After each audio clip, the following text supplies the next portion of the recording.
Évangile de Jésus-Christ selon saint Jean. Il y eut un homme envoyé par Dieu. Son nom était Jean. Il est venu comme témoin pour rendre témoignage à la lumière, afin que tous croient par lui.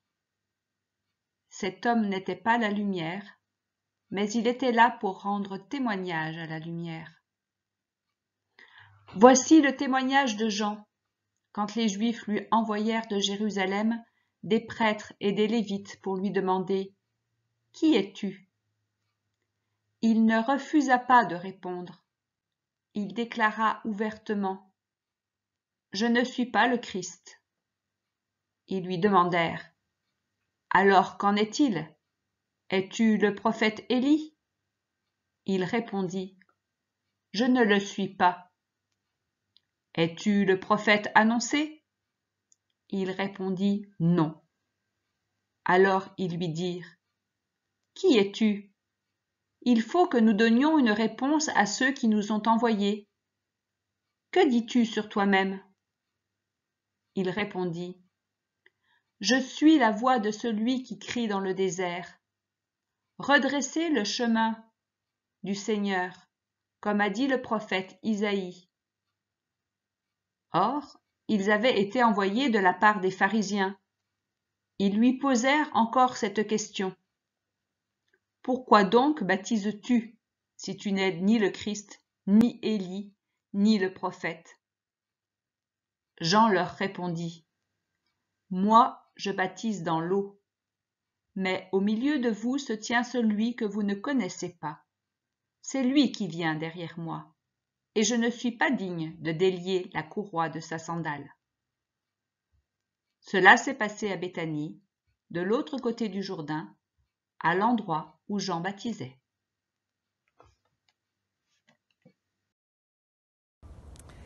Bonjour et bienvenue à vous tous, frères et sœurs en Christ de la paroisse de Francheville et de tous ceux aussi qui nous rejoignent par les réseaux sociaux.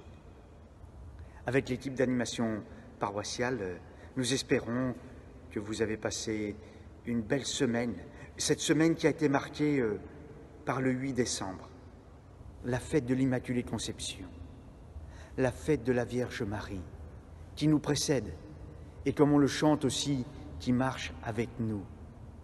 Et cette semaine, oui, nous nous sommes tournés avec tous les Lyonnais, tous les chrétiens à travers le monde, bien sûr, vers le Seigneur par l'intercession de la Vierge Marie. Nous avons dit, s'il te plaît Marie, pour prier pour tous ceux qui traversent des moments difficiles du fait de cette situation sanitaire mondiale. Oui, portons-nous bien les uns les autres dans la prière. Et nous cheminons vers la crèche. Et ce dimanche, c'est le dimanche du Gaudete, vous le savez, dimanche de la joie.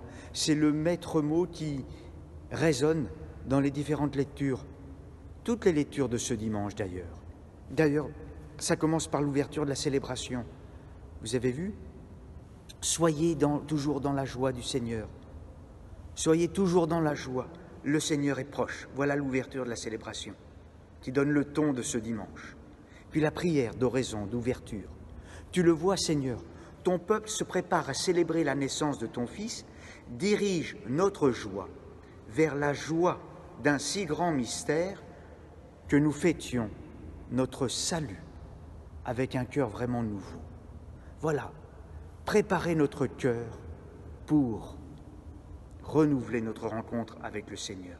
Dirige notre joie vers la joie d'un si grand mystère. La première lecture, avec Isaïe, je tressaille de joie dans le Seigneur.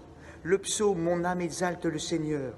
Exulte mon esprit en Dieu mon Sauveur. C'est le cantique du Magnificat de la Vierge Marie. Et la deuxième lecture, soyez toujours dans la joie du Seigneur. Priez sans relâche, rendez grâce en toutes circonstances.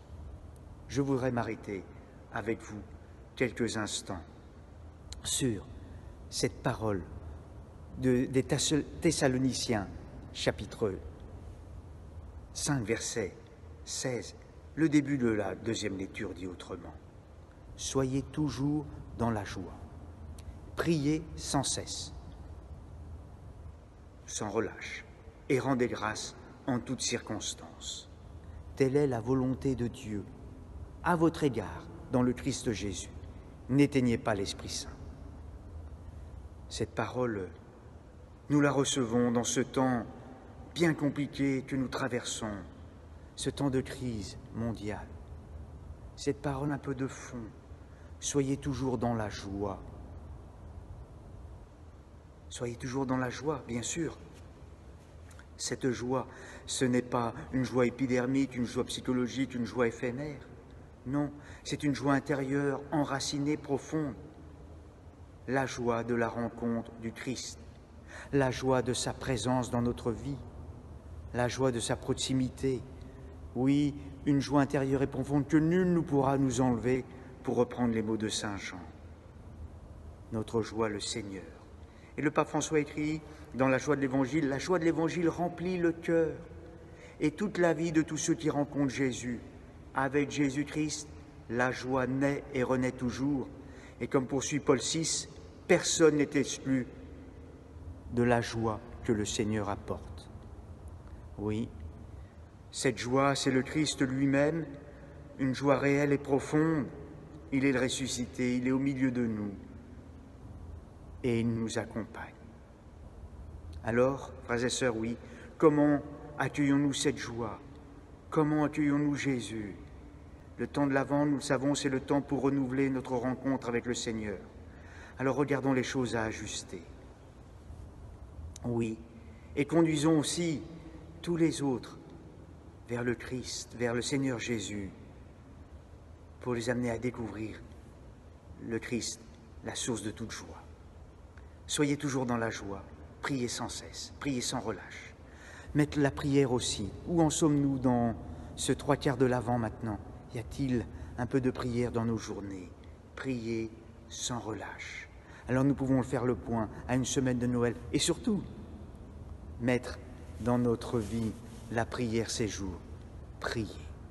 Et enfin, rendre grâce en toutes circonstances. Oui, rendre grâce en toutes circonstances. Savoir dire merci. Merci à ceux qui nous entourent. Merci en famille, comme la Vierge Marie. Le Seigneur fit pour moi des merveilles. Saint est son nom. Alors, oui, frères et sœurs, laissons retentir de nouveau cette parole de saint Paul que nous recevons pour ce dimanche du Gaudete de la joie. Soyez toujours dans la joie. Priez sans cesse. Rendez grâce en toutes circonstances. Oui, ravivons la joie intérieure de la rencontre du Seigneur. Et témoignons, partageons autour de nous de cette joie de la rencontre du Seigneur. Comme Jean-Baptiste qui a rendu témoignage, vous l'avez vu dans l'Évangile, à la lumière.